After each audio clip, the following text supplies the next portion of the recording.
there, everybody. Welcome to this episode of the Higher Ed Geek Podcast, episode number 89 with Sharon Butler. So this is another bonus episode, keeping with our pretty strong streak here of weekly episodes, which will continue into the end of June. So really appreciate Sharon and her team reaching out to coordinate this episode to talk about a timely topic about supporting international students. So definitely was very enlightening for me, an area that I don't have a lot of exposure to. So I'm glad we could give some space to it here on the podcast. But also, just as I was listening back, just because I'm kind of self-conscious about it, I think everything sounds good in this episode. My audio is a little off, but still kind of adjusting to having a newborn and still recording some of these episodes and kind of fine-tuning my setup and everything. So I certainly appreciate your patience. My audio does get a little bit wonky at times, but again, it's a super great episode. Sharon's audio sounds good and everything, so I didn't want to, delay this or do anything like that. But as always, just appreciate you so much for listening, and super excited for you to check out this episode, number 89, with Sharon Butler. Yeah, we will go ahead and get started. We'll start off as we always do. If you want to give a brief intro of yourself, Sharon, and kind of the Cliff Notes version of your professional journey and how you got to be where you are today. So I am Sharon Butler. Obviously, I am the Executive Vice President of Education at Flywire. And my journey, just to kind of give you the footnotes, is that I've always really been either in a client-facing or leading client-facing sales and relationship management teams. Earlier in my career, earlier in my career been with big organizations. I was in pharma, and then I went into communications, so big type of companies. And then at some point in my career, I thought, and it was just when I was having my first child, I feel like it was time for me to kind of take a deep breath and say, what do I want to do? And I decided that I wanted to kind of just start to look around and say, I really like this leadership client-facing stuff, but the communications business, it was really becoming sort of a commodity, and it was just a lot of things that you had to manage people, different verticals. And then in my search, I came across higher education, and I thought to myself, well, this is interesting. And long story short, I started to work with a company called Tuition Management Systems, and having that ability to stay very focused to a vertical would just seem super refreshing to me. So I realized very quickly that I love higher ed, and I started working there. And basically, as a regional director and traveling about, talking to lots of universities and colleges in the Northeast, really trying to consult with them and help them with their tuition receivables, figuring out ways to help them do more with less. And that whole consulting piece, it was just super rewarding because I felt like I could actually focus and understand the nuances of their business and, easily collaborate and solution and figure some things out.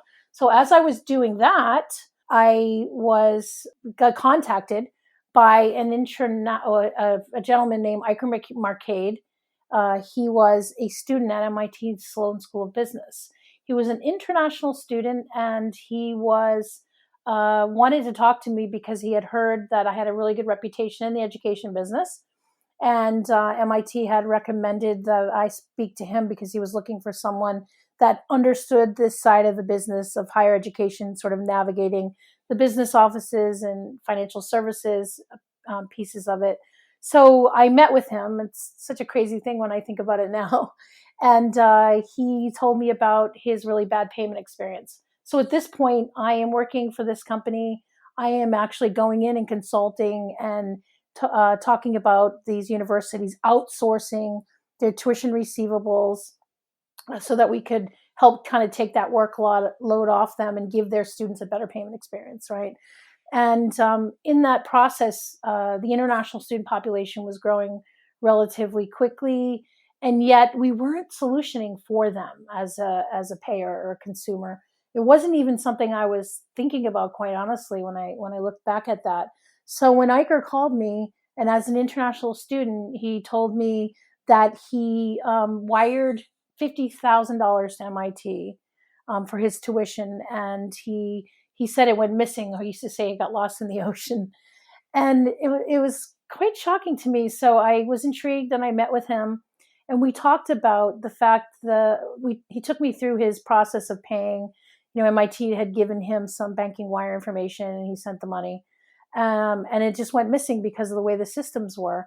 Well, I listened, and I went off, and I started talking to my existing clients, asking and consulting a little bit more about this student profile, an international student, when it comes for them to pay, what are their options? And I just realized it was so disconnected, and there was no automation to it. It was a bad experience for the families. It was really a lot of work for the schools, and I could see crystal clear that there was a problem there. So I left tuition management systems and went to start Flywire with Iker. And we started with some seed money from some of the fintech, like Boston Seed in Boston.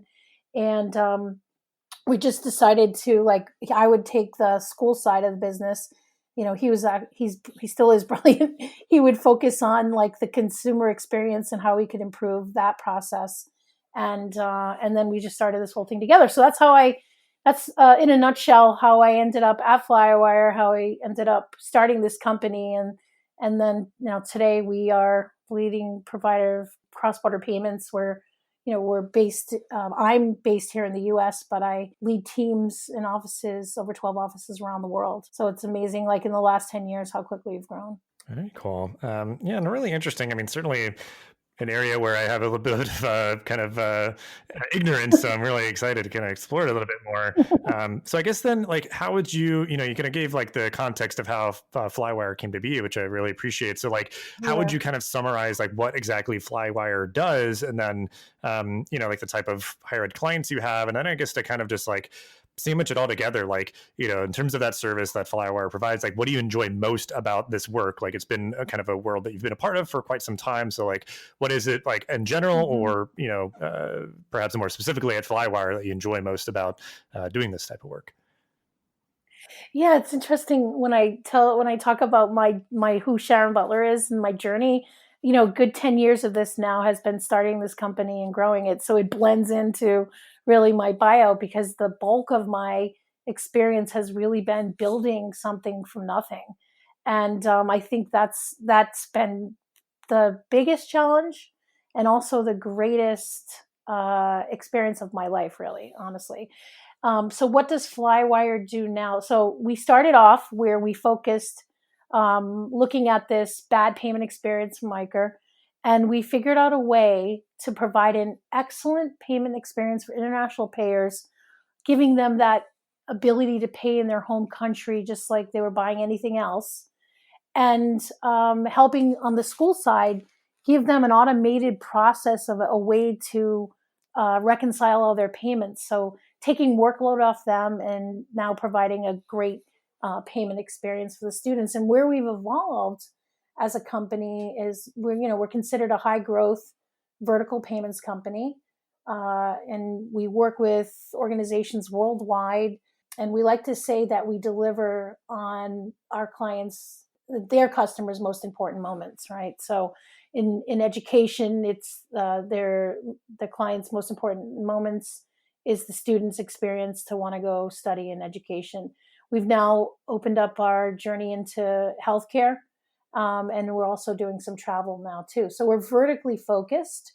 The majority of our business is in education, and we've expanded over the years. So in education specifically, we help the institutions really reduce the complexity and all the stress involved in receiving and reconciling education payments from students worldwide. You might not think that there's a lot of stress in that, but there really can be. And to date, we have over 2,000 education clients, and we're serving over 1.6 million students. So essentially what we have is we've built this global collection network, right? That's at the heart of what Flywire does. And that is, wherever you are in the world, when it comes time to pay, we want to provide the easiest, most identifiable, localized language, the whole 9 yards there, to that family to reduce the friction of making a payment. So that's what that global collection network does. We also support it with a multilingual customer service. So that all exists. And then on top of that, the way we go to market is we're not just a payments company. We're vertically specific in the fact that we've built a software layer that sits on top of that global collection network that allows us to solution for that succinct vertical. So for me, leading this global education team, I think the best thing about Flywire is that when we go in to talk to universities, we can listen to the challenges that they have, and they're mostly sort of operational. They're mostly, some old manual process or some old bloated technology that they've had to use.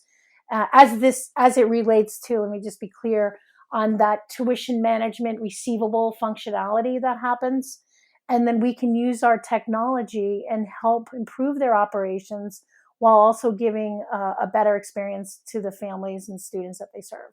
So that's essentially what we do. And we've evolved over the last few years. We've done such a good job of serving the international student population and giving them transparency, saving them money, supporting them along the way, that many of our institutions have said, hey, can you do everything? Can you help, our domestic students too? Now, typically there's already been technology there. I used to work for a company that did that, but it was just clear that why blur the lines? Like over the years, last 10 years, like we came to market to solve this gap of a problem, which was, hey, there's an international student and family that wants to pay, and nobody's really thinking. We spend millions of dollars recruiting them, and then when it's time to pay, we make it virtually impossible and very unpleasant, right? So we solved all that hard stuff, and now we've gotten to a point where, hey, why silo this? Why don't we just offer a great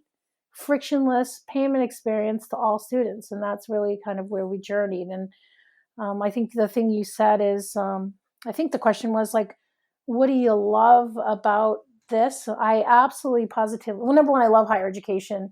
I feel like it's one of the neatest environments where there's not a lot of competition, right? I mean, essentially they're competing, I suppose, for students, but when it comes to the actual people in the organizations, they're super collaborative with each other and helpful.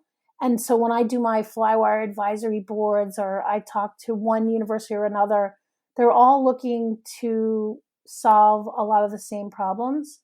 And so we go in and we really listen, and we leverage, our ability to innovate to help them. And that's the thing I love the most.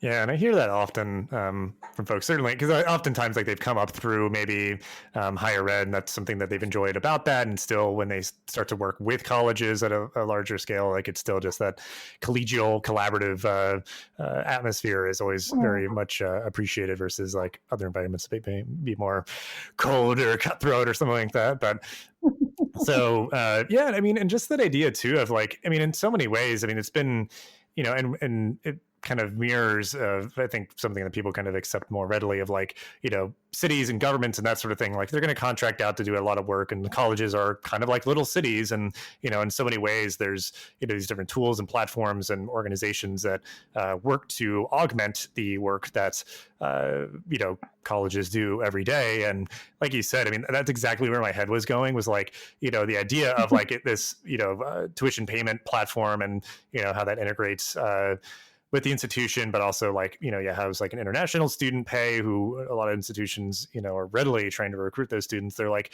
okay, I've committed, I'm so excited to start at institution, X, whatever. And they're about to try to make the payment, which they're willing to give, they've kind of planned all for that.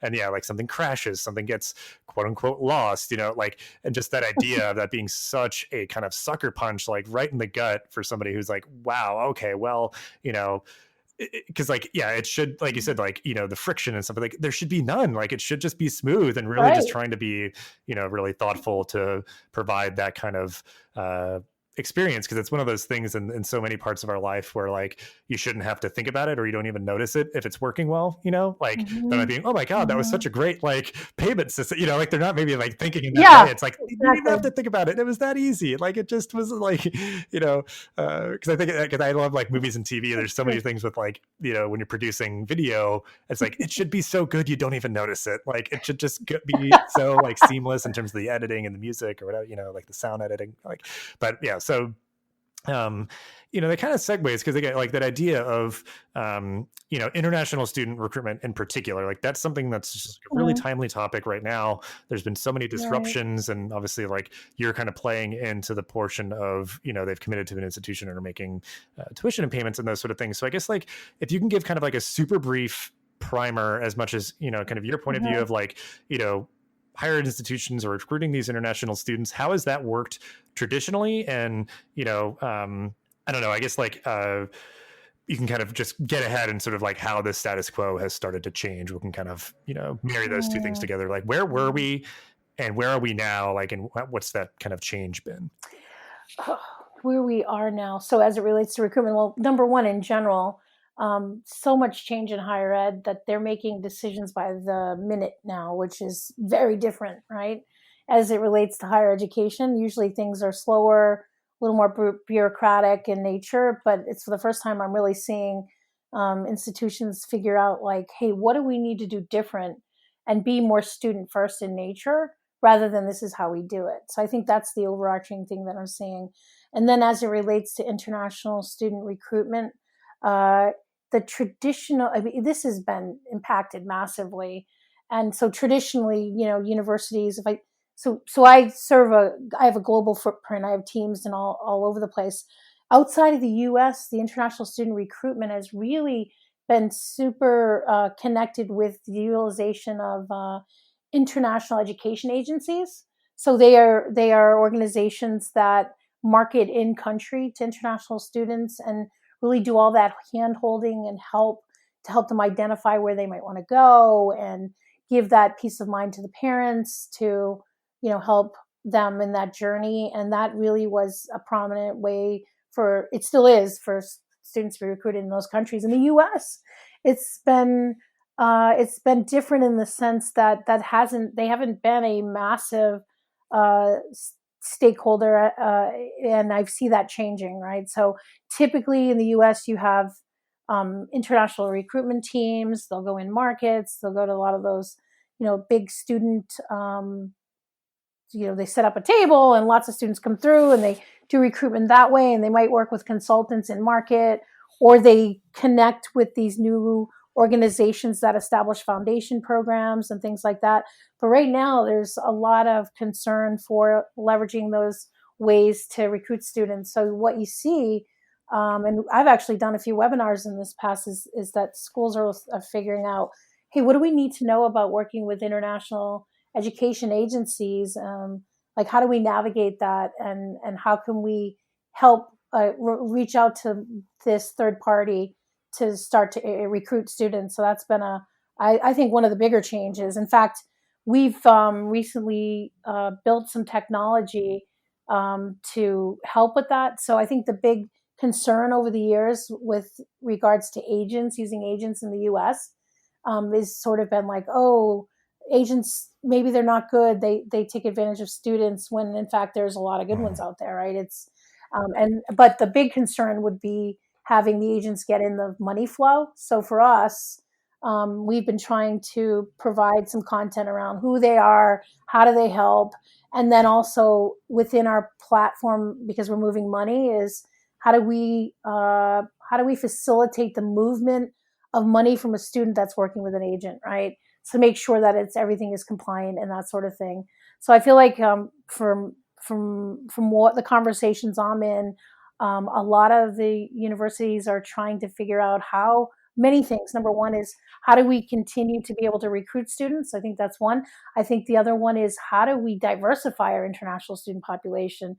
You see all the political challenges around China and what's going to happen with that population. It's a lot of universities and schools exposed, if something were to happen for their ability to travel here.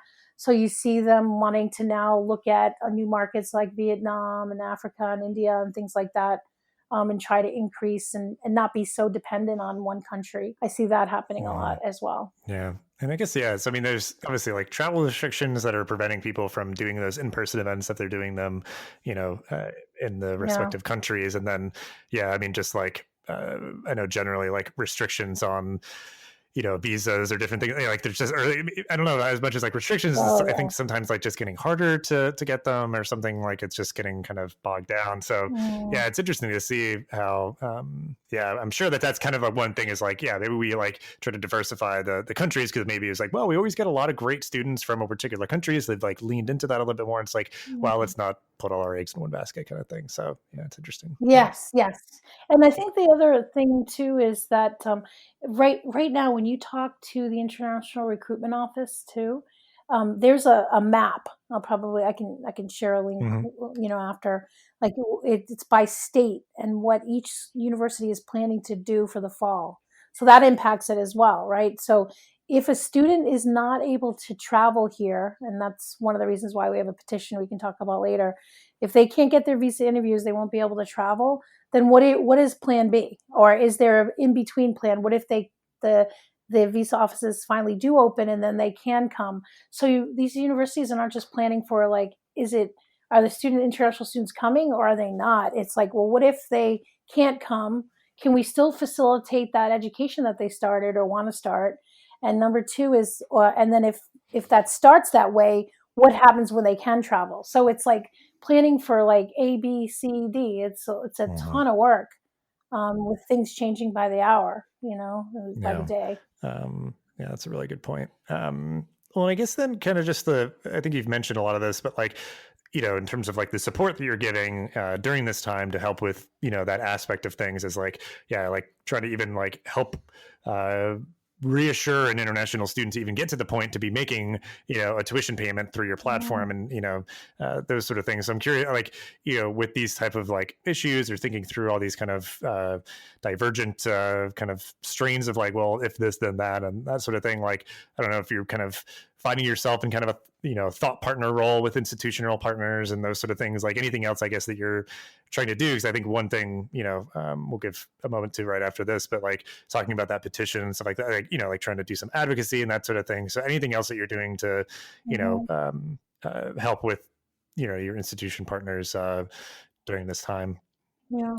So we are doing, we're very plugged into the needs of our universities, the clients. We work with even K through 12, but we in higher education, we're investing a lot additional R&D, really, to our core payment platform, and we're really trying to figure out, like, what else do they need. One of the biggest, most recent requests has been, typically an international student will pay that big lump sum payment.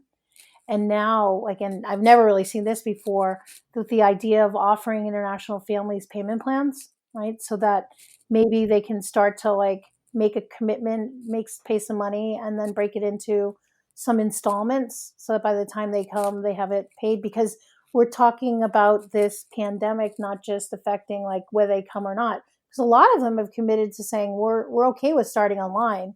I know in China, a gap year is just unheard of, right? So it's like they'll do that, and so it's about, working with the universities to offer things like payment plans, supporting them with our around the clock customer support, also helping them address factors like the visa processing, and making the education more affordable with the payment plan functionality. So it's very difficult, obviously, for international students to get loans. So this is more around, like, offering them just another financial vehicle to maybe float their money a little bit, help the school start to see the cash flow and the commitment, and just helping them to deal with that new normal that they're dealing with right now. The on the petition side, so the other thing we're doing is that we've recently launched our Save Our Overseas Studies petition. And the reason we've done that is that in all the dialogue that myself and my team are having and what you see out there in the market, as it relates to COVID, we really just noticed a glaring omission from the conversation. It really is the international students. And we're trying to create the awareness of the huge cultural and not just cultural, academic, financial, impact they have to the universities. They bring over 41 billion to the U.S. economy and 450,000 U.S. jobs. And then many of the international graduate students, they focus on the medical research and they're dedicated to researching even COVID, for instance. So, we're just trying to bring as much awareness to their importance. And one of the things that's really kind of getting in the way right now is that the visa offices in countries remain closed. And so it just creates this, if those don't open, then the students obviously can't get their visas to be able to travel and study in the U.S. So this petition that we have it just explicitly asks for federal agencies to recognize. And we're not asking for a lot. We're just saying recognize the international students and create clear guidelines to get visas into their hands for the fall semester. And there's no communication on when or what anybody's thinking about. So we just thought that if we put together this petition and we got, with the help of some, our clients, just to kind of get that recognition, to make sure there's an awareness to the immense value that what they mean to the U.S., what they mean to jobs, and just get someone to look at it. Yeah. Well, because it's just fascinating because it seems as though we're struggling so much to even figure out how campuses are going to operate for domestic on-ground students and kind of doing maybe some flexible online and on ground and that sort of thing. So then it's there's still all these international students who obviously institutions love to have, and they add so much to the university community and for research and all those sort of things, and doing jobs on campus and providing pipelines for really great talent for companies here in the US and stuff as well. So there's just a laundry list of reasons why certainly this petition, which we'll link out to in the show notes, why this is so important to make sure that there's some guidelines and sort of advice as to in anticipation of the fall the soonest, of just how are we going to manage this, or just provide some reassurances of this is being worked on, and that sort of thing. So yeah, that's it. It's not even we don't want, obviously no one wants anybody to travel or open the universities until it's safe. But I think it's just creating sort of hey, here's a group that we need to consider, because when you talk to the families in country, they just feel like there's not a lot of communication on even expectations, which in truth, it's still a game time decision for many universities anyway. So there is a lot of cloudiness around all of it. And to your point, when I talk to universities, the level of planning that has to happen to open, and all the ideas of smaller classes in big rooms and putting people in individual dormitories or creating little family units.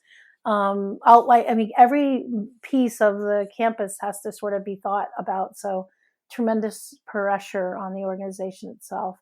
So for our part, it's just, there's a lot of things that universities have to consider, and we just wanted to try to figure out a way to create some more awareness to the international student. Yeah, and I love the clever acronym, the SOS position there, because just trying to get this on people's radar, and that's just a kind of clever way to do it.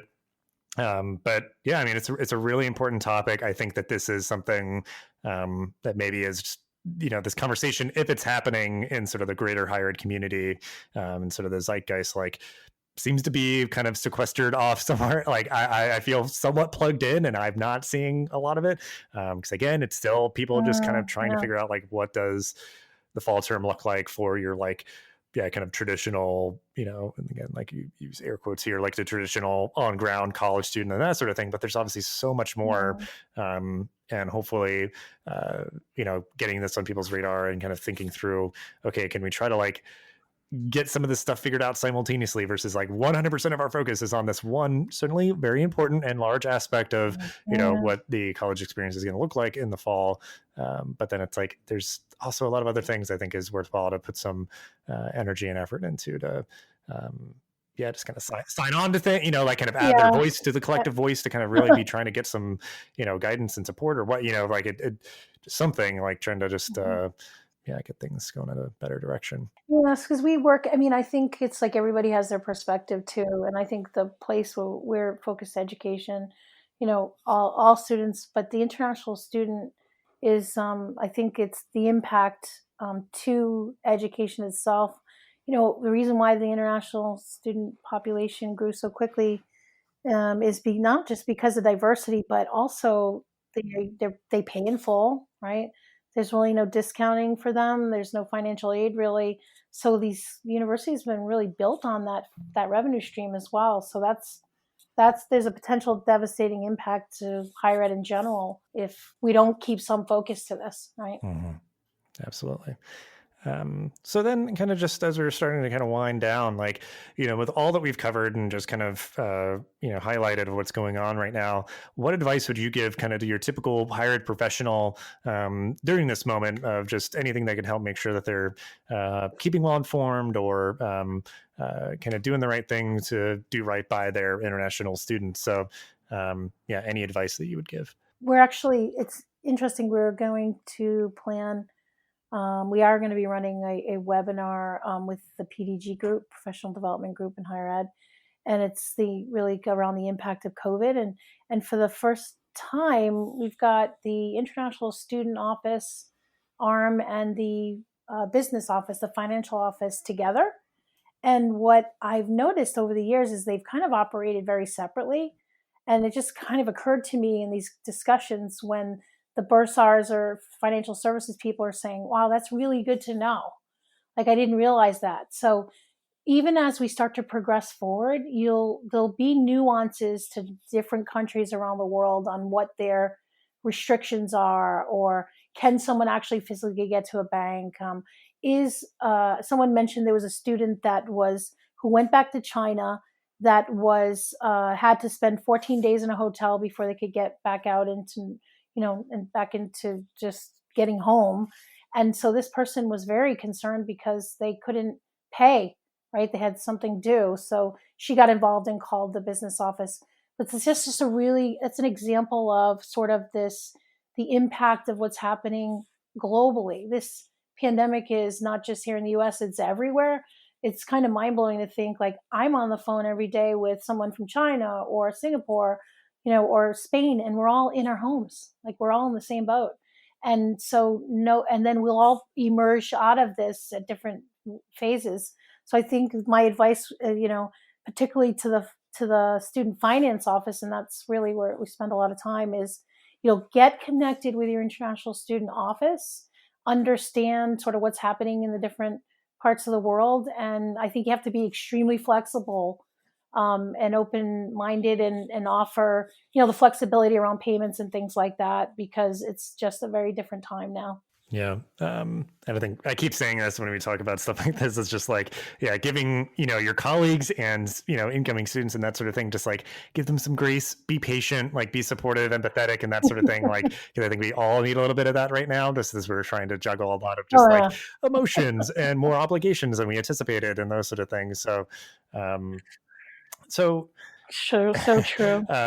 And I guess I'm curious, anything that you'd want to recommend, certainly it could be resources from your team or just anything else in terms of like stuff that's been relevant or maybe just good escapes, stuff that you're reading, watching, listening to that you'd want to recommend that we could include in the show notes. Oh, interesting. Well, I think if it's personal, I was thinking about how different my life has become. I think we're all like that. And I've been really consumed with work. I think we all have. Don't you feel like you work more now than you ever did because it's sort of around the clock at home? Yeah. I work remotely anyway, so it's like there's always that temptation, or always just like, oh, let me peek in really quick or whatever. And it's like now everybody's doing that, so yeah, it's kind of like that much easier because like, oh, I got another email. Here we go. Yeah. I love so I have two teenage boys, and and I've also been a global traveler, but what I'm trying so hard to do, and I really feel like the last 10 years growing a business, it seems like my mind is always somewhere, right? And I'm trying so hard to be present right now. I'm taking, like, when I take breaks, I'll take hikes. We have a new puppy. When I'm with my kids, it's like being in the moment, like stay out of the past and stay out of the future. And so I've actually been, it's not reading it, I'm doing Audible, but I've been listening to The Power of Now by Eckhart Tolle. It's sort of like, it's taken me a little bit to, it's definitely not an easy concept, but sort of like working on really hard to be present.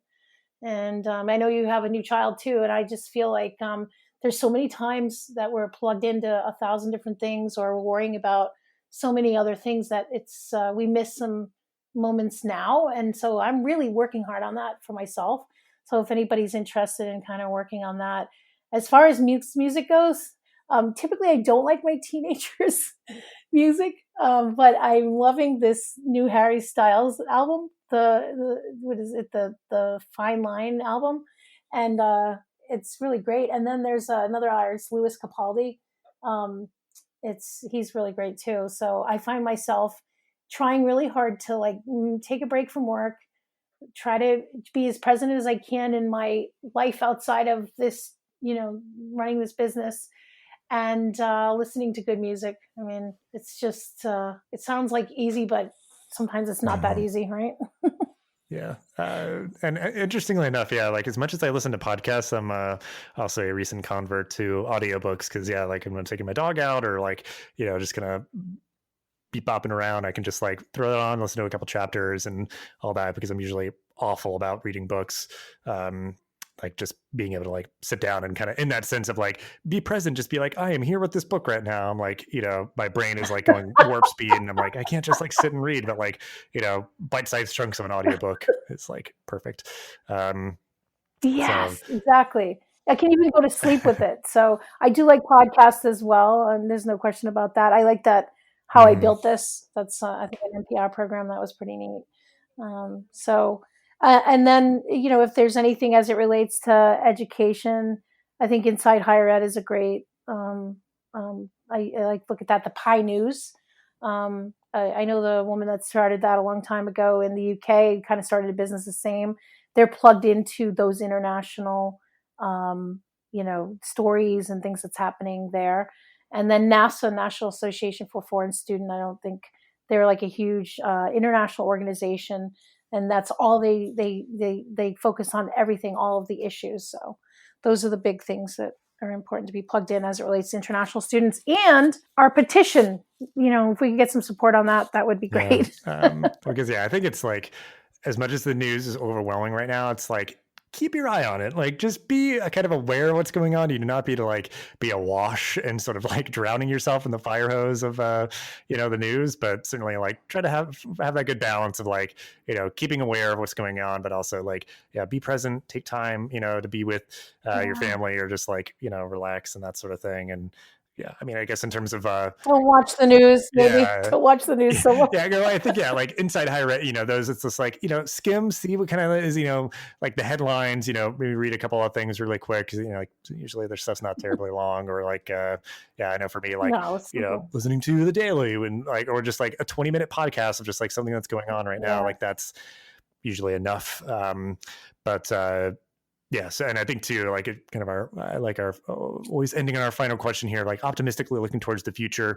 Absolutely, one of the things like making sure signing the petition to make sure that we're getting towards kind of the future state in the fall and beyond to make sure that all these incoming international students are having the best experience possible. So we'll give another tip of the hat to it as we're closing out here. But anything else, just sort of like, maybe looking for the silver linings or just sort of like what you're hoping for, that comes out of this unique experience that we're all going through, the entirety of the world. What are you looking forward to, in your job, in life, or in the world. So any or all of those categories, just kind of ending everything on an optimistic note. So I love Flywire. We call ourselves Flymates. I don't know if I mentioned that. And I'm looking forward to being able to see them in person, and because they're friends and they feel like family to me as well. So I can't wait to the day where we can just kind of come together. I have teams globally. It'll be nice to travel at some point. I think but for the now, I have a vacation at the end of the month. I'm going to Martha's Vineyard. It's off the coast of Cape Cod, and I do this every year. And I'm so happy that I don't have to change it. It'll be very different. Obviously, there's not going to be a lot open there, but it's kind of getting away with the family, playing yard games, keeping it simple. And I think it just kind of trying to find joy in some of those things with all of this other, with the things that are happening in this world. I think it's sometimes good to just kind of stay back and get back to basics. So that's what I'm looking forward to. Absolutely. Because it's like I would still advocate, even though I think it feels like, since we're all at home most of the time, it's like, why would I take a vacation? I'm just here because, I think the perception is like you're going somewhere, but it's like, yeah, but like give yourself permission to like literally do not touch work for like a week or something, even if you're like not going anywhere, which I presume a lot of people wouldn't if they took time off. You are starting to be a little bit more able to, even though, like you said, it's like, you're not maybe going to have the experience that you've had in the past, but it's like, yeah, you could still just be lazy, and that's good. That's great. That's like a good use of the time to just sort of like, I don't have to wake up at any time, like, and again, that's presuming maybe if you don't have like me, like an infant or something like that, but it's also just like, okay, take care of the baby. Then it's just like, okay, what do I want to do for the rest of my day? Like I don't have to like, rush to get the baby all settled. And I got to go into work and I got to, be in meetings all day. And then I got to make dinner. And, it's just like, you kind of take one huge chunk of the equation out. And I know that's been helpful for me to just sort of, take the time as I can to, slow down a bit and be a little bit lazier. So, no question. Yeah. I think one of the things too is that you just mentioned it, and we've actually have given everybody a digital disconnect day at Flywire. It's like, you have to take a day, like we're giving it to them, and you just have to tell us like, what did you do? And it can't have anything to do with work or being on any device of any sort. Yeah, that'd be the idea of like, I read a book, or if you go up to Martha's Vineyard, it's like, I just like hung out on my patio and like, watched the clouds go by, had a nice drink or something, and that's like, awesome. Perfect. That's such a good use of the time. And I had a cone of ice cream while sitting on the beach. There we go. Great. Well, Sounds yeah, good. I mean, so, we'll have ways to connect with the petition, you and the work that Flywire is doing in the show notes and all the other stuff that we mentioned. But thank you so much, Sharon, for taking some time to hang out for the podcast here. There's a lot of great stuff, good things for folks to be thinking about, and a good way for folks to take action with the petition to try to help move things forward in a positive direction. So just thank you so much for your time and all that you shared. Oh, thank you. I've really enjoyed it. Thanks for listening to this episode of the podcast. Make sure to rate, review, and subscribe so you never miss an episode. Thanks again for listening, and we'll see you in the next episode of the Higher Ed Geek podcast.